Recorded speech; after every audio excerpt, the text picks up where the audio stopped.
Hello, welcome to the Inspiring Car Dealer Leaders podcast, a special series from Car Dealer magazine. Now, in this series, sponsored by Man Island Finance, I'll be chatting to some of the greatest leaders in the motor trade to find out how they got into selling cars, how they rose to the top, and how they're inspiring the next generation of automotive retail experts. This podcast is available as a video series on YouTube, or you can listen on Spotify, Apple Podcasts, or whichever podcast platform you prefer. There are 10 episodes in this series, and they'll be released sporadically over the next few months, as and when I can drag the busiest people in the motor trade away from their day jobs to take part. Now, I'm James Baggett. I'm the founder of Car Dealer, and in today's podcast, I'm chatting to Steven Eagell, Managing Director of the eponymous Toyota and Lexus Car Dealer Group. Steven, hello. Thank you for joining me. Hi, James. Good afternoon. Nice to see you. Steven, thank you very much for giving up your very busy time. I'm just going to give you a quick introduction for those people listening or watching who don't know you. Now, before we start, let me just give Steven that quick introduction. He started his career as a trainee car sales exec, moving up through the ranks to general manager. In 1994, he joined HR Owen as a multi-site general manager selling Nissan, Citroen, Lotus and Chryslers. He's also worked for Nissan GB as operations manager for his retail group, and he was the managing director of Allen Ford. These days, Steven runs the largest Toyota and Lexus car dealer group in the UK with more than 30 sites across the South East and West Midlands. He started the group with one dealership back in May 2002. Now, some 22 years later, he employs more than 1,000 people. In 2021, Steven's business turned over £702 million and made profit before tax of £200.6 million. In the Car Dealer Top 100 list of the most profitable businesses last year, Steven's firm placed 19th. Steven, thank you once again. Hopefully that didn't feel a little bit too much like this is your life. Let's start, rewind the clock back a little bit. Let's talk about how you got into the car sales business in the first place, a bit before you started your own business. Okay, James. Yeah, very interesting. By the way, you just mentioned £200 million profit. That's gross, not net. Okay. Did I? I thought it'd be nice when it was. Be nice if it wasn't net, and just I hope I didn't get that. Hope I didn't get that wrong. Sorry. That's okay. Yeah, interesting actually, because I've never really been. I wasn't really a big petrol head. Funny enough, after in an early life, I was an estate agent selling property. And to give you an idea how long ago it was, I was selling 2-bedroom apartments in Hampstead, northwest London, for 25 grand. So wow. I think I've moved on a bit since then. But I needed a car, and there was a job advertised with the company car. So I thought, brilliant, I'll go for that then. So I went for the job. It was selling Nissans for a company called Dan Perkins, who were sort of different representation around the London area, and took the job there as a trainee car sales exec. Got my Nissan Cherry, so I was made up and started selling cars. So not being a petrol head, ending up in the car sales business because of a company car is not it's not the usual way of entering this career, is it? Do you remember selling your first car? What did that feel like? Yeah, I do actually. I do remember very well selling my first car. It was a red Nissan Micra in 1986, and it felt really good, really exciting. But I was more interested to find out how much commission I was going to get when it was delivered. But it was really exciting, really enjoyed it. I think actually it was early days, and what I loved, I found out I had a real passion for dealing with customers and dealing with public and dealing with people, and I really got into that, and I just really enjoyed it. I just had a great time. So do you think that's what's kept you in the car industry? Is more the people rather than the product? No, don't get me wrong. I like the product, of course. I love, I do like cars. I'm not a petrol. I'm not crazy on, but I love the product. But I think it's really the challenge. I think it's the people, and I think it's just a challenge of growing a business. Right from the start, when I first started selling cars, I thought, I want to move up and become a general manager. I want to go all the way and do more. And I'd love to have my own business one day. And that was always my goal, really, from after the first couple of months of joining in the automotive industry. And just before we get on to how you started your business, what was it that made you have that drive to want your own business? I mean, what was the draw for you for that? Well, do you know what, James? Obviously, I was lucky because starting at the bottom as a trainee car sales exec and then moving up, doing every role there is from senior sales exec and sales control, etc., sales manager, general manager, doing all those roles. You tend to see what's good and what's bad. You tend to learn from people in terms of all the good things, but you also learn what not to do as well. And I often got quite frustrated because certain things that I wanted to introduce and do, I was restricted, held back on, and there was reasons why you couldn't do it. And I was lucky, obviously, working for a small private company and working for a large PLC as well. So it gave me sort of the understanding of daily, cash flow issues as opposed to all the KPIs we have to look at when you're with a big organisation. So it gave me a good grounding for the whole industry. But what used to frustrate me is when I had a vision of things I'd like to do, and I wasn't always able to get them into play, into practice as quickly as I'd like to. So I just thought, I could have a go at it and I'm sure I could do well with it. Because there's a lot of people working in dealerships up and down the country these days who probably think exactly the same thing. They want to go out and do it themselves, and people such as yourself will inspire them into doing that. How did you make that step from being a general manager in a business to going, right, I'm going to go and do this myself? How did the business become about right in those early days? Well, it was. I started the business through the Toyota sponsored operator program. Because let's face it, if you're a general manager or regional director working for a company, however successful you are, it's very, very difficult to have the capital available to invest, particularly nowadays, to be able to buy a business and get into the industry and have your own dealership. I was very lucky because in 20, 25 years ago, a number of manufacturers did launch these sponsored operator programs where basically it gave, young, or not so just people that were entrepreneurial and wanted to do their own thing, gave them the opportunity to actually buy their first dealership, because obviously you're sponsored by the manufacturer, and there's a scheme there to bring new talent into owning businesses rather than just having generations, the same generation of families just keep on running the same businesses. So it's just bringing new talent in. So I was lucky. I spoke to a few manufacturers at the time. I knocked on lots of doors, got knocked back many times. And then the opportunity came to speak with Toyota, and it was obviously the best move I've made. Do you remember what that process was like? Was it quite stressful? Yeah, I wouldn't say it was stressful. It was actually quite enjoyable because it was just purely. It was really like an interview process, but quite a detailed one, and you'd have to go through various different tests and scenarios. And they weren't, I don't think, just looking for somebody who wanted to buy a dealership and make a lot of money. I think they were looking for somebody that was looking to grow a business with long-term views. I wanted to stay with the brand, work in partnership, and be there for the long. So it was good for me. It worked out well, and I was fortunate that my face fitted, and I liked the opportunity as well. And an opportunity came up for a acquisition to buy a business which was fairly local from a geography point of view to where I lived. So where was that first one? Well, the first dealership was Milton Keynes. I live in Hertfordshire, so it wasn't too far really, 45 minutes away. So I think that's one of the other things they were keen that they didn't really want, and I understand this, and I get this, because we don't like to disrupt people too much. I wasn't looking to open up somewhere anywhere in the country, and they didn't really want people having to relocate, because I think when you understand an area and you understand the local geography, it makes it so much more simpler to put that into practice when you start your first business. So how long were you running that site before the expansion began? Well, the first business I bought in 2002, and the view was always to relocate that because it wasn't in the right location. And I was lucky that I managed to find a really nice piece of land that we bought, got planning permission to develop it, which we did, and that happened 2 years later. So I went from having my first dealership in 2002, my second one in 2004, and then another two more came along. So by the time 2006 had arrived, I got 4 dealerships, and I'd also relocated the Milton Keynes one into a big new purpose-built facility as well. So quite a lot of growth there, and it was a real learning curve, because I think I always describe it. It was the difference having your own business and growing it. It's very different running a dealership to running a business. Completely different thing. So those first couple that you picked up, were they acquisitions, or were they also new sites that you opened? One was an acquisition. The first one was an acquisition.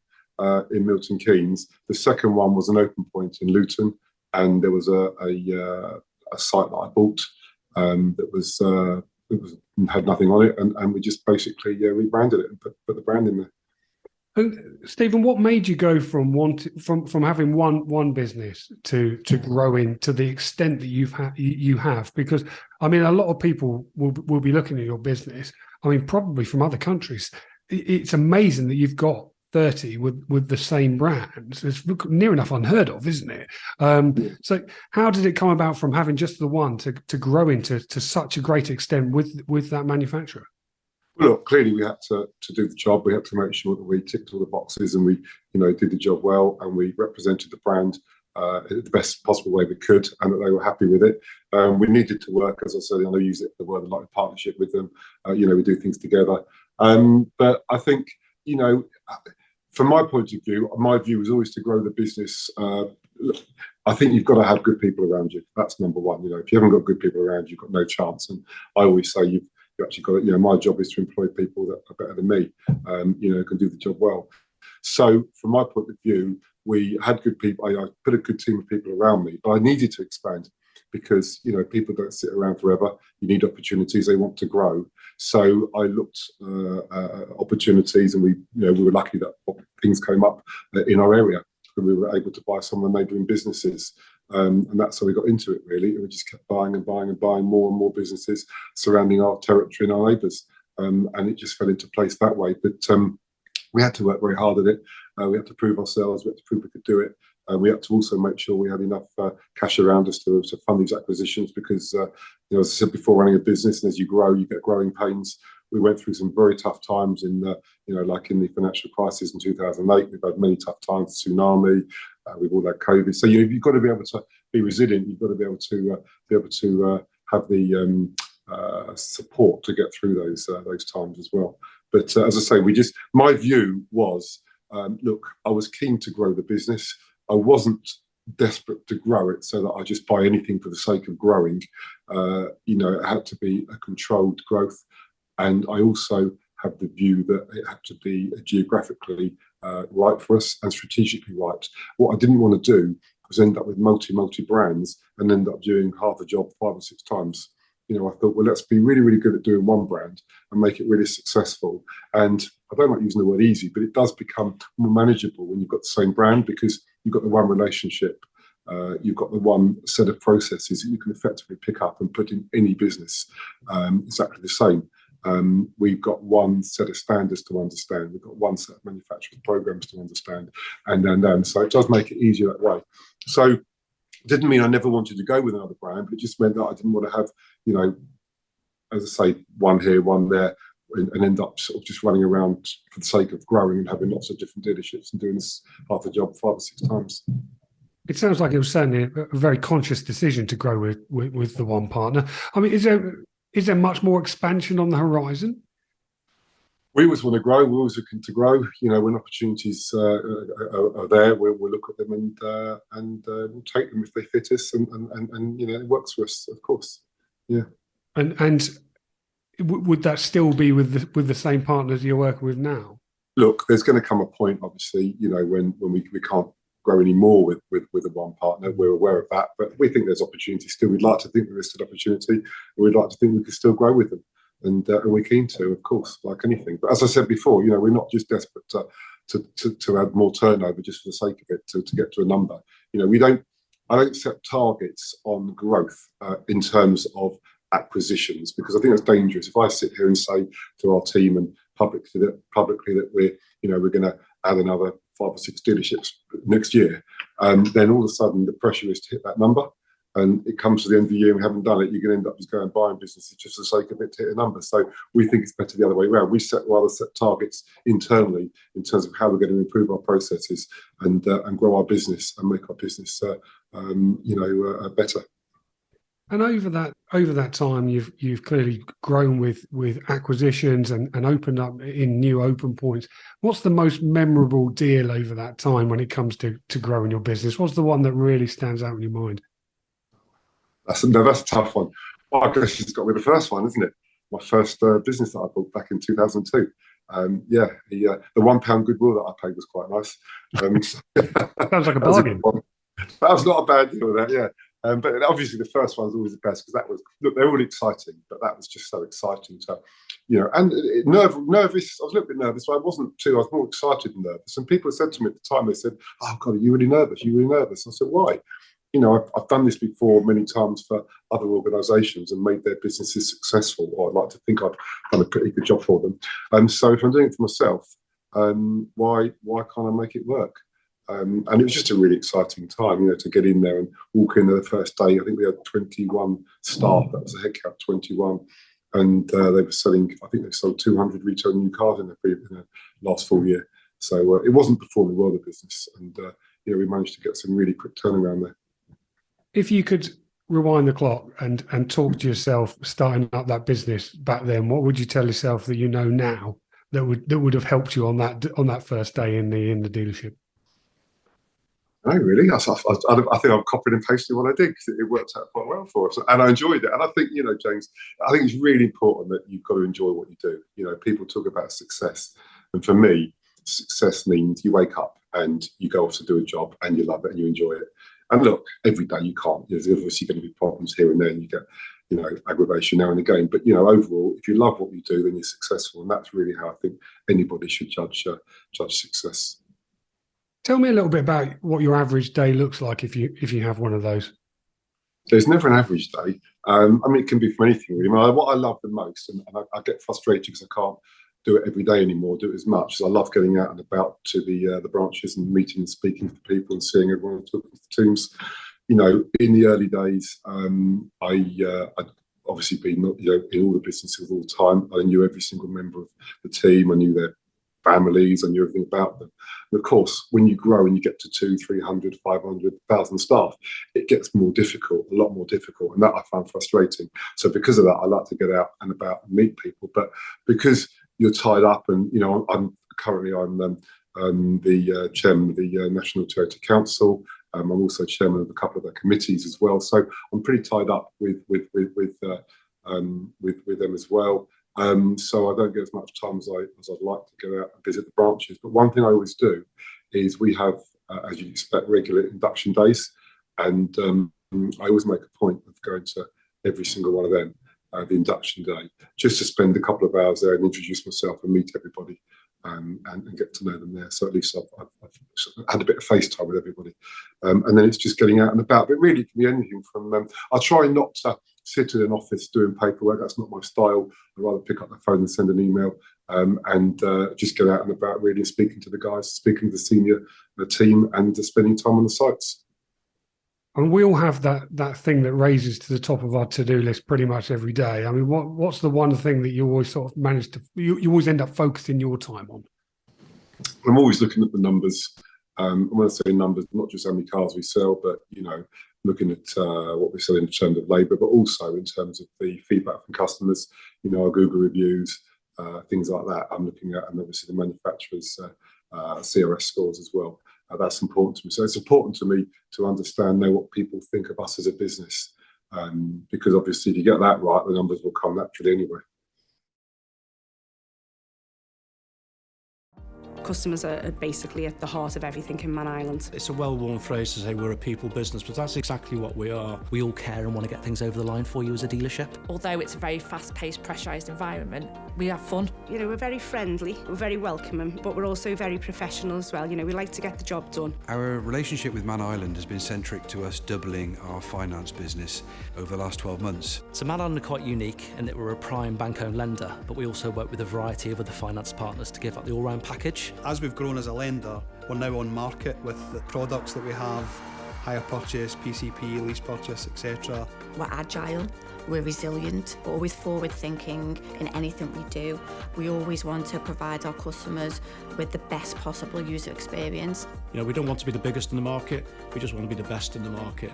And that really for me is all about the people relationships that we have with our clients, whether they're dealers, brokers, or indeed the end user.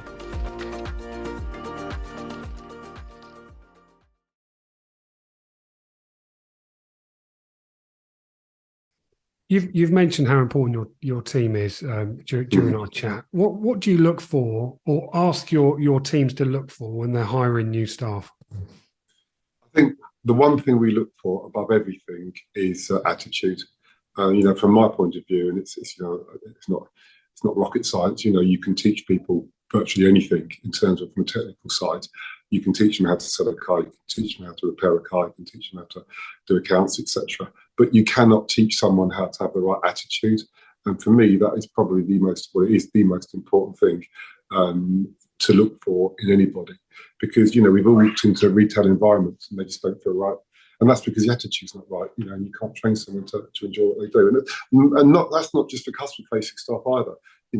It's got to be, the environment's got to be good as well. So for me, above everything is attitude number one. What is the right attitude for you? I mean, is it sort of a get up and go, or is it the fact that they don't need the help? Or everyone needs help, but I think it's and support and mentoring and training. But I think it's just having the. I think you've got to have the right mindset. You've got to be positive, and you've actually got to be personable as well. We don't want people. We don't want our customers' first impression of our business being somebody that doesn't appear to want to be where they are and enjoy what they do. And so for me, that's really important. You started at the bottom pretty much and worked your way all the way up to owning your own large dealer. Yeah. Is that an important thing to offer to your staff? Yeah, it's a great tool to use to attract people, and it's because it's genuine. All of our staff, we very much promote from within. That's been my the way we've run the business from day one. All of our senior team in the business. I think across the business, we've got something like about 95% of our people are currently doing jobs they weren't originally recruited to do. So they've all moved up the ranks. All of our senior directors, all of our operational team, all of our general managers have all come through the ranks and moved up to where they are now. They haven't just walked in their roles. Unless, of course, we attract people through acquisition, which has been really good. We've got some really good people. And that's another reason we obviously love growing, because we attract some really good new people into our business, and they can continue to grow with us as well. So for me, if they understand your culture and how you operate, then it's a lot easier for them to move into a bigger role and demonstrate that to their team and build a team around that. I know you're a big supporter of promoting gender diversity in the automotive industry. We're still a long way behind, aren't we? What are you doing to change that? Yeah, we're a lot. Well, obviously, we've become members of the Automotive 30% Club. We've just moved into Silver now. And I think, we're doing a lot around that. And, we spend time recently with schools because, trying to attract people. But I think for me, the biggest issue, as we all know, is the awareness out there, because the automotive industry, particularly customer-facing roles, are very much seen as a male role, and we just don't attract enough women. And we're only hitting 50% of the opportunity. We were only hitting 50% of the opportunity because, typically we'd advertise for sales execs, and we call them sales execs in those days. We've now changed the wording, and that's made a massive effect on how we word our adverts. But what do you call them now, Stephen? We look for customer consultants. Right. Some of the softer wording around it, because also sales exec, that's an old-fashioned word. What is a sales exec? So things like that. So small tweaks we can make, and it's been invaluable for us. But what we found is, you're getting 95% people applying for sales roles were men. And we want to attract more women. So by that, you only got half the opportunity. So it's really important for us to get out there, and that's not just for us. That is the industry, full stop, because it's a massive task. It's just. In fact, it's funny actually, because it really hit me in terms of I've got my son is in the business and my daughter's in the business as well, and 99% of people that you meet. They say, "Oh, when's your son going to take over then?" And so, well, they never assume when's your daughter going to take over. It doesn't matter to me, but at the end of the day, that's the perception there. The perception there is it's very much a male-dominated industry. We need to get past that, and there's a lot of work being done. I think Julia Muir is doing a phenomenal job there with the Automotive Club. I was at the conference a couple of weeks ago, and it's really inspiring to see what's happening there, and we're making some headway. And there's a long way to go still. But we're really proud of what we've done, and we've really moved the numbers up there, and we're attracting more talent, more diverse talent to our industry, which should have, because people don't realise there's some amazing opportunities in our industry. In all areas, all aspects, and the industry is going through the biggest transformation we've ever seen, and probably in the last 100 years. So it's opening up more opportunities and more doors for more people. Yeah, absolutely. Stephen, what do you think makes a great leader? What makes a great automotive industry CEO or MD like yourself? I think you need to be able to delegate. I think that's a real, really important, factor, because I've seen it so many times before that people are really good at what they do, and they are reluctant to let go and to delegate and to give other people the opportunity. And at the end of the day, you're never going to be able to grow to the business if you're trying to keep your arms around it and do it yourself. So I think you've got to be able to delegate, and you've got to have a certain element of trust there as well. I think you've also got to be able to sit back and look at your business and take criticism as well. And I've seen it a lot. Nobody likes criticism. Obviously, constructive criticism you need, because I don't want to hear from my, and also you've got to be able to have people that are confident enough around you, that are confident enough to tell you the truth and how they see things. I don't want my senior team, my management team, telling me I'm brilliant. I want them telling me what we're not doing right and what we need to be doing to make things better. So I think you need that as well. So it's really important that you can delegate, have good people around you, and not be afraid to recruit people that are better than you, because I think I've seen this in the past working for bigger organisations. People tend to feel vulnerable and threatened when they've got really good people around them, and you shouldn't. It's the complete opposite. If you've got somebody that can do your job for you, fantastic. We'll find something more bigger for you to do. I think that was a piece of advice I was given very early on, was always hire people that are better than you. And I think I've tried to do that throughout my business.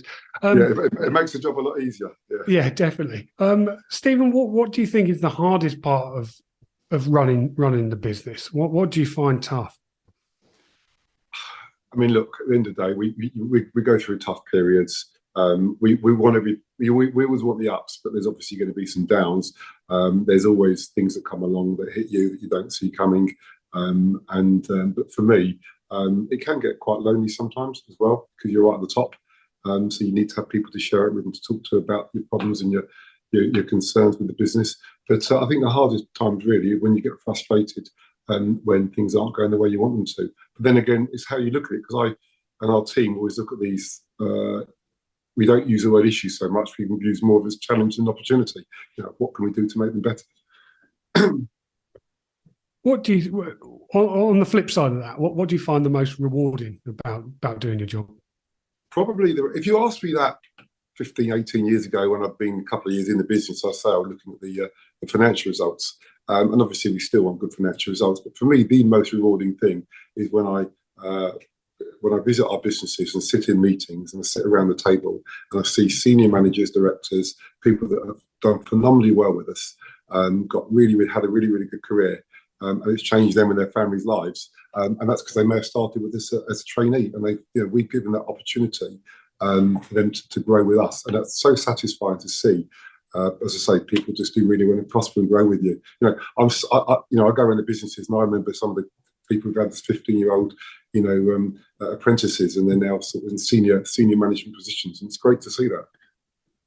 Is there a motto that you've liked to run your business by over these years? What something that sort of runs deep throughout your career, or all the time you've just been running your own business? I think it's just really the mindset. I think it's not really a motto. I think it's just mindset. I think it's we always say how can we do it? It's just when are we going to do it? How's it going to happen? Rather than looking at opportunities, how we can make things happen, rather than reasons why it's not working. So I think it's just more of a can-do attitude, really. It's we all say in our senior management team, when I say how many cars have we sold today, if anyone hasn't sold, if any reason it's early in the day and they sold none, they can't use the word none. It's just under one. So we like to enjoy ourselves and have fun, and we always try and have the glass half full and be as positive as we can. And it doesn't mean we bury our head in the sand, we don't bury our heads in the sand, but we just like to have the right mindset and the right attitude, and look at ways we can make things work. And yeah, brilliant. Just under one. I love that. What single piece of advice would you give someone starting off in this industry, Stephen? You're meeting all these new starters in your business. What is the most important message to get to them? I think, as I said earlier, I think it's so easy to say it, but it's a hard one. It's a mindset. You've got to have the right mindset. If you show up for work every day with the wrong mindset, you're not going to succeed. You've got to have the right attitude and mindset. And I don't mean, as I said earlier, burying your head in the sand. You've got to have the right mindset and the right attitude. And don't be afraid to take a chance. Don't be confident. Don't be afraid. Don't be afraid to do that, because you take a risk. The worst thing that happens is it goes wrong and you start again. And rewinding the clock back to starting in this business, you obviously started on the sales side. Is that a good place for people to start if they want to do what you've done and run their own business, or could they just start anywhere in a dealership? You can start absolutely anywhere. I mean, look at my senior management team. My managing director, he started as a technician many years ago. In fact, we both worked at the same company when I was a trainee sales executive. He was a technician. You look at our group, our senior management team. Probably 40% of them came from after sales. Because I recognise, actually, I think you've got to look for the areas that you're not strong on and support those. I want to say that when I started the business, obviously coming from sales, predominantly sales background, I realised that I needed some good after sales people around me, because they're the areas that I needed support on. What we don't want, I always say, is we don't want half a dozen defenders or half a dozen strikers. We need a bit of each, really. We need somebody for every position so that we can make the team. And that's important. I was going to ask you whether you'd recommend the automotive industry to your family, but you've already answered that question by saying you employ your son and your daughter. I mean, do you think working in a car dealership is a good career? It sounds like the answer is yes. Yeah, I think it's an amazing career. I always sort of say, well, rather working in the automotive industry, because the car dealership it can seem more limited in terms of selling cars or servicing them. But working in this industry is well, obviously I'm going to say that because I've had a great time. I enjoy it. It's been really good for me. But it's just such a massive opportunity for everybody out there, and it doesn't matter what you want to do. There's an opportunity, whether it be digital marketing, whether it be accounts area, whatever you want to do, there's opportunities for people. Is there anybody in this industry, any other leaders you look up to? Yeah, there is. Obviously, there's people that I do look up to for sure. Yeah, absolutely. Would you tell me any of their names? Well, I think obviously probably sound boring. Most people say the same, but I think Arnold Clark do a phenomenal role there, phenomenal job what they do, and obviously listen to some of the presentations being made by Eddie Hawthorne. Obviously, really impressive. Yes, Arnold Clark are impressive. I guess we do look up to those. How do you think great leaders inspire others? I think the way they do that is, I don't think to be a great leader you need to have the loudest voice. I think often people think that being a leader is sitting in a room telling everybody what to do. I think often the best leaders out there are the ones that can sit back and listen and take notes and mentally understand exactly what's going on around the room, and then add their value at the end, or add their value and coach and encourage people. They don't have to have the biggest voices. It's all about letting people, as a leader, your job is to lead those people to get them to get the best out of them. As I said earlier, not to be doing it yourself. And I think that's a big, area where people think that. They think I've got to be loud, I've got to tell everybody how it works and what to do. I'm happy to sit back in a meeting and listen and take the advice from our senior management team. I haven't got the answer for everything. If I did, I wouldn't need a team around me. For me, it's really important that I listen to what they say. And it doesn't mean, as I say, it doesn't mean I'm always right. If we sit in a room and there's half a dozen of us and I've got a view and the other five have got a different view, well, clearly, I must have got it wrong. Do you think it's important for car dealer leaders to be able to show that legacy, that they've been there and done that, the same job that their staff is doing?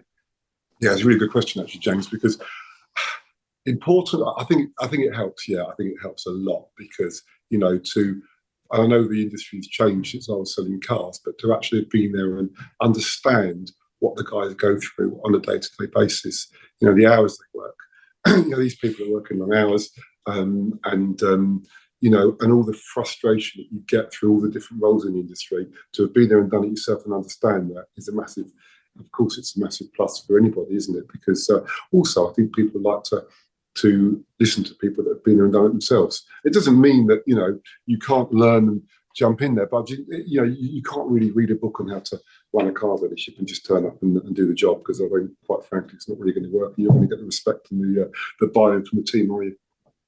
What's the one thing that you'd change about this industry? Well, I guess the one thing I'd change about industry, I'd definitely think we need to put it on the radar and attract a lot more diverse people to the business, and a lot more women into the industry, because as I said before, that would double our opportunity then, wouldn't it? So that's what we're working on. So I would change that most definitely. So yeah. And what would be your secret to success in the car sales business? In car sales? Well, just in this industry in general. Yeah, the secret to success, as I said, is having the right team around you. You've got to have good people around you, and basically to make try your best to make your job redundant. In terms of the fact that you've got people doing it for you, and you've got to listen and learn, really. And you've got to also, I think, you need to be able to change. As I said earlier, there's a lot of we've got massive transformation at the moment in the industry. There's a lot changing, and I think you need to be able to move with it and look at new opportunities. Otherwise, you're going to get left behind. And finally, for those people working their way up the management tree, like you have, I mean, what words of wisdom would you like to give them? Well, if you want to work your way up the management tree, I mean, I think I've covered a lot of things there they need to be doing, but I think you need to make it public exactly what you're looking to do. Don't be afraid to knock on the door the whole time. And I say this to people because I used to do it all the time. I used to get people now saying, I really want to progress in the company. How do you think I can do it? And I say, well, who have you spoken to about it? Well, nobody, but I'm working really hard and I'm doing really well. So you need to make people aware. You need to bang on doors the whole time. Nobody will get tired for hearing people that are ambitious and want to grow and have big aspirations. That's fantastic. So I just think you need to get out there and make it very public what you're looking to do, because I think communication is so important. There's so many people that go the wrong route, and their careers may not go the way they wanted to because the communication wasn't there in the first place. They might have the skill set, so for me, it's really important just to make it public what you want to do. Stephen, thank you so much for giving up your time. Huge congratulations on building an amazing business. I'm sure the people listening and watching this will join me in celebrating that. It really is an amazing success, and I wish you all the very best for the future. Thank you, James. No, good to speak to you. Really enjoyed it. Really nice to see you. That's Steven Eagell there, Managing Director of Steven Eagell Group. Now, to be notified about more podcasts in the Inspiring Car Dealer Leaders series, sponsored by Man Island Finance, please subscribe on Spotify or Apple Podcasts, or if you're watching this on YouTube, please subscribe to our channel. We'll have another episode for you very soon. Thanks for joining us. I'll see you next time. Goodbye.